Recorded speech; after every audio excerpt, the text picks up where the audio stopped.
Guys, good morning, જય માતાજી। તો કેમ છો બધા? મજામાં છો ને? તો આજે તારીખ છે 10/3/2025 અને સોમવાર, અને આજે છે ફાગણ સુદ 11 એટલે કે આમલકી એકાદશી। તો આપ સર્વ મિત્રોને મારા તરફથી આમલકી એકાદશીની હાર્દિક શુભકામના।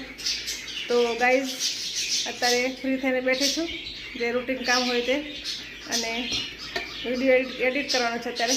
તો આ ફોનમાં હું વિડીયો એડિટ કરીશ, પછી હું જમવાનું બનાવીશ। અને જમવામાં છે આજે ભીંડાનું શાક બનાવવાનું છે। તો ભીંડો લઈ લીધો છે, સવારે વેચાવા આવ્યો હતો ને અહીંયા તાજો તાજો ભીંડો છે ગાઈસ। તો ભીંડો ધોઈ અને મૂકી દીધો છે, હવે સાફ કરીને એને સુધારીશ। એક બાજુ અમારા પોપટભાઈઓ થઈ ગયા છે ભૂખ્યા, તો એમને આપવા પડશે ચણ। તો ગાઈસ, આજે 11 છે, તો આજથી હોળીના તહેવારની શરૂઆત થઈ ગઈ છે 5 દિવસ સુધી। અને બીજું એ કે જે ધોરણ 10 અને 12મા બોર્ડની જે એક્ઝામ ચાલતી હતી એની આજે પૂર્ણાહુતિ